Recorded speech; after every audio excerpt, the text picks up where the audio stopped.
اعوذ باللہ من الشیطان الرجیم بسم اللہ الرحمن الرحیم۔ رکوع نمبر 2 ہے جی۔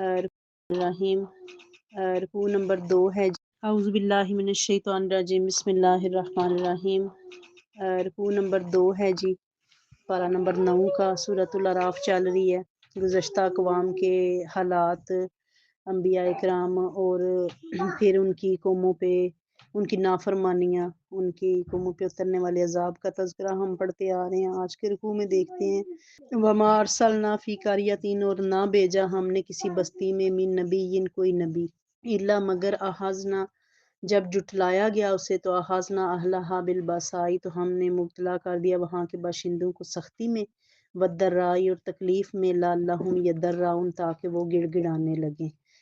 وَمَا أَرْسَلْنَا فِي قَرْيَةٍ مِّن نَبِيٍّ، یعنی سے مراد ہے کہ جب بھی ہم نے کسی بستی میں کوئی نبی بھیجا پھر اس کو جٹلایا گیا تو پھر ہم نے مبتلا کر دیا وہاں کے باشندوں کو سختی اور تکلیف میں تاکہ وہ لوگ گڑ گڑانے لگیں۔ ثم بدلنا مکان السیئۃ الحسنہ، پھر ہم نے بدل دی تکلیف۔ اعوذ باللہ من الشیطان الرجیم بسم اللہ الرحمن الرحیم۔ رکوع نمبر 2 ہے جی۔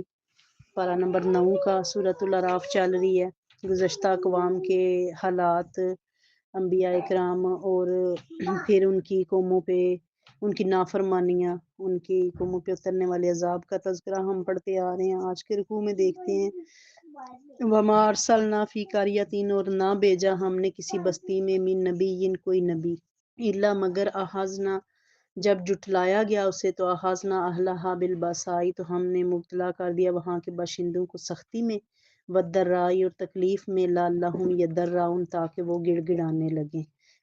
وَمَا أَرْسَلْنَا فِي قَرْيَةٍ مِّن نَبِيٍّ، یعنی سے مراد ہے کہ جب بھی ہم نے کسی بستی میں کوئی نبی بھیجا پھر اس کو جٹلایا گیا تو پھر ہم نے مبتلا کر دیا وہاں کے باشندوں کو سختی اور تکلیف میں تاکہ وہ لوگ گڑ گڑانے لگیں۔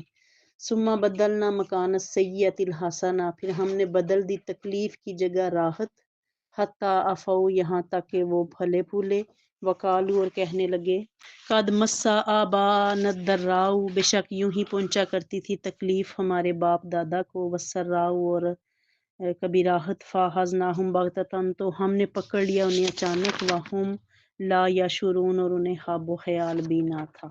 یعنی یہاں پہ اللہ تعالیٰ کی ذات نے، یہ پیچھے ہم نے حضرت شعیب علیہ السلام کی قوم اور ان کا تذکرہ پڑھا، قوم لوط کے بارے میں پڑھا، سمود کے بارے میں پڑھا، قوم عاد کے بارے میں پڑھا، اور یہ ساری قومیں کیا اپنی نافرمانیوں کی وجہ سے ہلاک ہوتی رہیں۔ قوم بنی اسرائیل کا جب ہم ذکر پڑھتے ہیں، حضرت موسیٰ علیہ السلام کی قوم کا، ان کی نافرمانیاں بھی اوج پہ تھیں۔ سورہ بقرہ مکمل ان کے بارے میں صورت ہے کہ اللہ نے اس قوم کے لاڈ بھی بڑے اٹھائے، نہرے بھی بڑے اٹھائے، انہوں نے جو مانگا ان کو ملا، جس چیز کی طلب کی ان کو دے دیا گیا۔ اگر انہوں نے کہا نا ہم ایک گھاٹ سے پانی نہیں پی سکتے، ہم 12 سردار ہیں، ہمارے 12 قبیلے ہیں، تو ہم ایک چشمے سے پانی نہیں پئیں گے، تو اللہ تعالیٰ نے ان پہ کیا فضل کیا، ان کو 12 چشمے دے دیے، 12 کے 12 قبیلوں کو الگ اپنا اپنا چشمہ دے دیا۔ اگر انہوں نے کہا نا کہ ہم یہ 30 کے ریگستانوں کی گرمی برداشت نہیں کر سکتے، تو پروردگار کی ذات نے ہر فرد پہ ایک ایک بادل کا سایہ عطا فرما دیا۔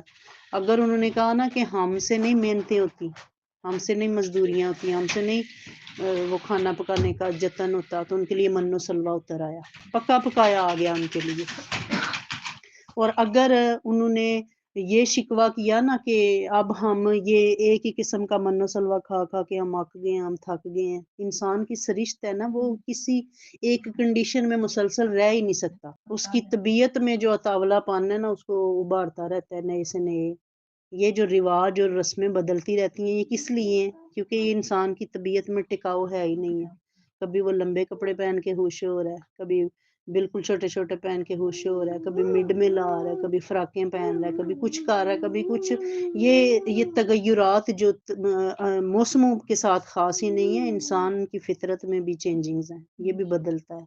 تو جب انہوں نے یہ کہا کہ ہم یہ یکساں قسم کے نہیں کھا سکتے، پھر پروردگار کی ذات نے انہوں نے کہا کہ تم اگاؤ، محنت کرو، پھر وہ ککڑی اگاؤ، ساگ اگاؤ، گیہوں اگاؤ، مسور کی دال کھاؤ، چنے کھاؤ، جو مرضی ہے پھر کھاؤ، تم محنت کرو گے، تم بیج ڈالو گے زمین میں، رب اس کو وہ پھل اور پھول بنا دے گا، رب اس کو اناج بنا دے گا، رب اس کی سبزیاں بنا دے گا، تمہارا کام ہے صرف زمین میں بیج ڈالنا. یعنی یہ اس کی حکمتیں ہیں، یہ اس کے کرم ہے. اور پھر جب انہی چیزوں پہ بھی انسان اکتفا نہیں کرتا تو پھر اللہ کا عذاب معاف نہیں کرتا. پھر جب اس کے عذاب کا کوڑا برسنا شروع ہوتا ہے تو پھر وہ نہیں دیکھتا کہ کوئی کس کیٹیگری سے بندہ ہے.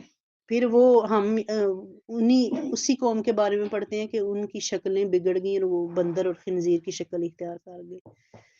یعنی عذاب الہی ہے یہ. تو یہ گزشتہ قوم اقوام کے حالات ہیں. اللہ کیا فرما رہا ہے کہ میرے نبیوں کی جب تکذیب کی ہے انہوں نے تو پھر کیا ہے، ان کو سختی میں مبتلا کر دیا گیا، ان کو تکلیفوں میں، یہاں تک کہ وہ گڑ گڑانے لگے. بندے کی فطرت یہی ہے کہ جب عذاب کو اپنے سر کے اوپر دیکھ لیتا ہے تو پھر لگتا ہے ترلے اور منتیں کرنے کہ ایسا نہیں ہے ایسا ہے. تو جب تک اس کے دم میں دم رہتا ہے تب تک وہ کسی کو کچھ سمجھتا نہیں ہے.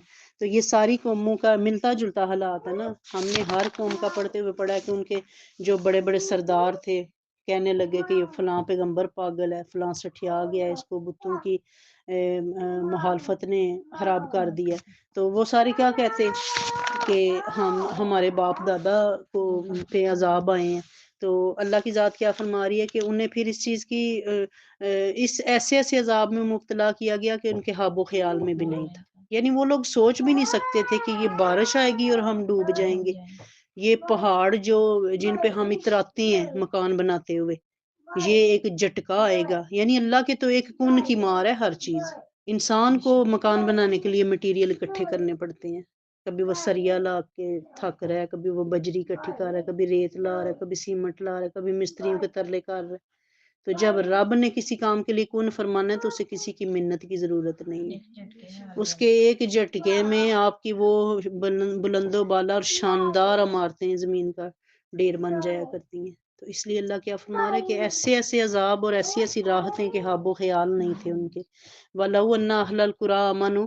اب اللہ کی ذات دیکھیں، اللہ کی ذات ساتھ ہی فرما رہی ہے کہ رب کو کسی سے بغض نہیں ہوتا، نہ رب کسی سے حسد کرتا ہے، نہ رب یہ چاہتا ہے کہ اس کے بندے دوزخ کا ایندھن بنے.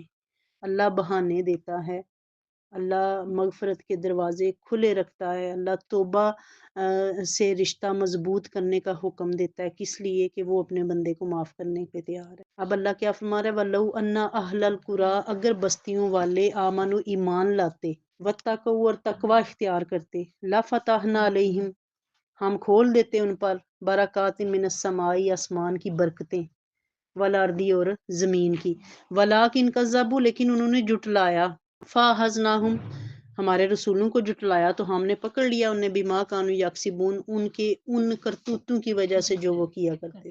اب یہ پروردگار کی ذات دیکھیں فرما رہی ہے، اور ہم میرے اور آپ کے لیے یہ چیز ابھی بھی مشعل راہ ہے. کیسے؟ اللہ فرما رہا ہے کہ اگر ایمان لاتے اور تقوی اختیار کرتے. دو چیزیں ہیں، یعنی ہمارے اندر ایمان بھی مضبوط ہو، ہمارے اندر تقوی یعنی اللہ کا ڈر ہو. ہم زندگی کا کوئی بھی میٹر ہے، کوئی بھی کام کر رہے ہیں نا، تو ہمارے اندر یہ چیز ہو کہ کیا اس سے رب خوش ہوگا یا اس سے ناراض ہوگا. اگر انسان اس ڈگر پہ چلنا شروع کر دے تو پھر اللہ کیا فرماتا ہے کہ میں اس کے لیے آسمان اور زمین کی رحمتیں کھول دیتا ہوں. تو ساتھ ہی فرما دیا لیکن جب وہ جھٹلائے بندہ پھر کیا ہوتا ہے، پھر اس کا عذاب پکڑ لیتا ہے. اور عذاب ہمیشہ کس وجہ سے آتے ہیں؟ انسان کے اپنے اعمال کی وجہ سے. کبھی ایسا نہیں ہوا کہ اللہ غضبناک ہو اور اس کے پیچھے کوئی وجہ نہ ہو. کسی پہ عذاب آئے، کوئی پکڑ میں آئے اور اس کے پیچھے کوئی سالڈ ریزن نہ ہو، کہیں نہ کہیں سم تھنگ رانگ چل رہی ہوتی ہے، تو پھر اللہ کا عذاب جو ہے وہ اپنا کوڑا برساتا ہے. آفا آمین اہل القرا، تو کیا بے خوف ہو گئے ہیں بستیوں والے، ایاتیہم باسنا کہ آ جائے ان پر ہمارا عذاب، بیاتن راتوں رات، وہم نائمون اور اس حال میں کہ وہ سو رہے ہوں. اوا امین اہل القرا، یا بے خوف ہو گئے ہیں بستیوں والے، ایاتیہم باسنا ان پہ آئے ہمارا عذاب دہن چاشت کے وقت، وہم یلعبون اور وہ کھیل کود رہے ہوں.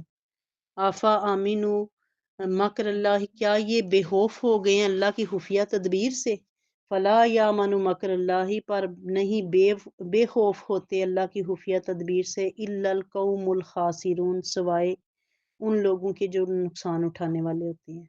یعنی نقصان اٹھانے والے لوگوں کے علاوہ کوئی اللہ کی تدبیر سے بے خوف نہیں ہوتا. ایک جو مومن کی زندگی ہوتی ہے وہ مومن کی مثال ہی ایک قطب نما کی طرح ہوتی ہے، اسے آپ جدھر بھی لے جائیں، وہ چاہے نرم پالانوں پہ رہے، سختیوں میں رہے، مصیبتوں میں رہے یا خوشیوں میں رہے، راحت میں رہے، کسی بھی کیفیت میں مومن کی توجہ اپنے رب سے نہیں ہٹتی۔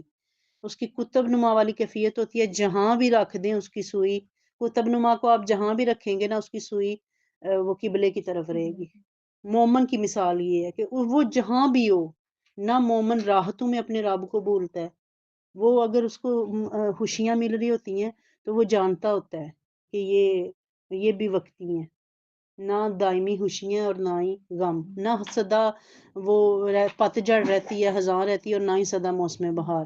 یہ موسموں کا تغیر ہمیں بتاتا ہے، ہم سخت سردی سے فیڈ اپ ہوئے ہوتے ہیں، اور اس کا ٹائم لمٹ وہ 4 مہینے جو ٹھنڈ کے آتے ہیں ہمارے ملک میں، ٹوٹل اب 3 ماہ سردی آتی ہے، تو وہ جب گزرتی ہیں آٹومیٹکلی چینج ہونا ویدر شروع ہو جاتا ہے۔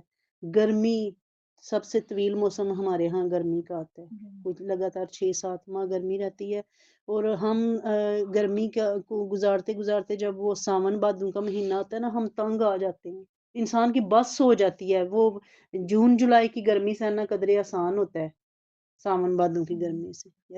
اگست اور سپتمبر میں جو گرمی پڑتی ہے وہ زیادہ کٹھن لگتی ہے، تو بندہ کہتا ہے بس ہو گئی ہے، تو بندے کے بس ہوتے ہی اللہ کی طرف سے موسم چینج ہو جاتا ہے۔ تو ایسے ہی نہ تو سدا خوشیاں رہتی ہیں، وہ ایک بادشاہ نے اپنے وزیر کو ایک انگوٹھی دی، نگینہ ایک دیا، اور اس پہ کہا کہ اس پہ کچھ ایسا لکھو کہ اگر میں خوشی میں پڑھوں تو میرے آنسو آ جائیں، اور اگر غم میں پڑھوں تو میں مسکرا پڑھوں، ایسی کیفیت ہو جائے اور ہو ایک ہی چھوٹی سی بات۔ تو وزیر نے اس پہ کیا لکھوایا، یہ وقت بھی گزر جائے گا۔ تو وہ خوشی میں دیکھتا تھا تو وہ اداس ہو جاتا تھا، اور غم میں دیکھتا تھا تو مسکرا اٹھتا تھا کہ یہ وقت بھی گزر جائے گا۔ یعنی وقت نے ہر حال میں گزرنا ہے، لیکن سبد کیا ہو رہا ہے کہ اس وقت کو گزارتے ہوئے ہمارا رویہ کیا تھا۔ بعض اوقات ایسے ہوتا ہے جب ہم خوشیوں کے ہنڈولے میں جھول رہے ہوتے ہیں تو پھر ہم نہیں دیکھتے کہ اللہ کی مخلوق پہ کیا گزر رہی ہے، ہم نہیں دیکھتے ہمارے رشتہ دار کس مزری میں زندگی گزار رہے ہیں، ہم نہیں دیکھتے ہمارے دوست احباب جو ہیں وہ کیسے اپنا وقت پاس کر رہے ہیں اپنی۔ وہ میں سمجھتی ہوتی ہوں وہ انسان نہیں ہے جس کو صرف اپنی ذات کی پرواہ ہو، جس کا دل کرے میں مجھے یہ جوڑا بھا گیا ہے تو وہ بغیر سوچے سمجھے ہی اس کو لے آئے، اور اس کے ساتھ والے لوگ بھوک سے مر رہے ہوں، تو یہ اپنے لیے جینا، اپنے لیے جانور جیتے ہیں جن کو شعور نہیں اللہ نے دیا ہوا۔ انسان وہ نہیں ہے جو اپنے لیے جیتا رہے۔ درد دل کے واسطے پیدا کیا انسان کو، ورنہ طاعت کے واسطے کچھ کم نہ تھے وہ روبیاں، کہ اللہ کی وہ مخلوق بڑی ہے جو ہر وقت سجدے میں رہتی ہے، وہ مخلوق بہت ہے جو ہر وقت تسبیحات میں رکھتی ہے، وہ مخلوق بہت ہے جو ہر وقت ہی اس کے حمد و ثنا کے گن گاتی ہے، لیکن اللہ کو درکار کیا ہے کہ انسان کے دل میں نرمی آ جائے۔ یہ جو نرمی ہے، یہ جو رحم دلی ہے، یہ جو شفقت ہے، یہ رب کا خاصہ ہے۔ بندہ رحیم ہو سکتا ہے، بندہ رحمان نہیں ہو سکتا۔ رحیم کس طرح ہوتا ہے؟ بعض اوقات کسی کی تکلیف دیکھ کے نا دل بھر آتا ہے، کسی کی سٹوری سن کے ساتھ آنسو آ جاتے ہیں، تو یہ کیا ہے؟ یہ وہ رحمت ہے جو اللہ نے بندے کو دے رکھی ہے۔ لیکن رحمان کون ہے؟ جو کسی کے عیبوں کے باوجود جو اس پہ اپنی رحمت کا دروازہ بند نہ کرے۔ ہم اچھا چلتے ہیں اس کے ساتھ جو ہمارے ساتھ اچھا رہتا ہے۔ ہم کسی سے بھی سن لیں نا کہ اس بندے نے گھر بیٹھ کے میرے لیے یہ بات کی تھی اور میں اس کو دانے بھجوا رہا ہوں، میں اس کو گفٹ دے رہا ہوں اور یہ میرے بارے میں ایسے کہہ رہا ہے، تو ہم تو بند کر دیتے ہیں، وہ سلسلہ ختم کر دیتے ہیں۔ لیکن اللہ کی ذات دیکھیں، جو اس کو نہیں مان رہا وہ بھی کوٹھیوں کاروں میں گھوم رہا ہے، جو اس کی نہیں مان رہا، جسے پرواہ ہی کوئی نہیں ہے، وہ بھی عیش کر رہا ہے۔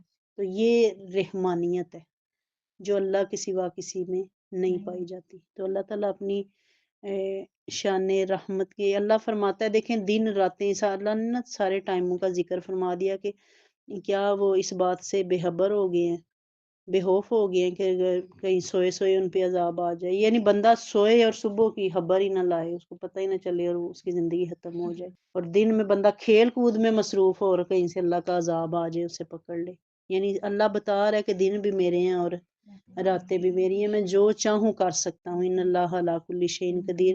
اس کی شان قدرت کے واسطے ہم اس سے یہی عرض کرتے ہیں کہ مالک ہم بے بس ہیں، ہم لاچار ہیں، ہم کمزور ہیں، ہم بار بار پھسل جاتے ہیں، بٹک جاتے ہیں، لیکن اس کے باوجود ہم تیری رحمت سے نا امید نہیں ہیں۔ تو اپنے فضل سے ہمیں معافی بھی عطا فرما، ایسی معافی عطا فرما کہ ہم دوبارہ پلٹ کے گناہ کی طرف نہ جائیں۔ وہ کام جنہیں تو پسند نہیں فرماتا ان کے نہ کرنے کی ہمیں توفیق عطا فرما۔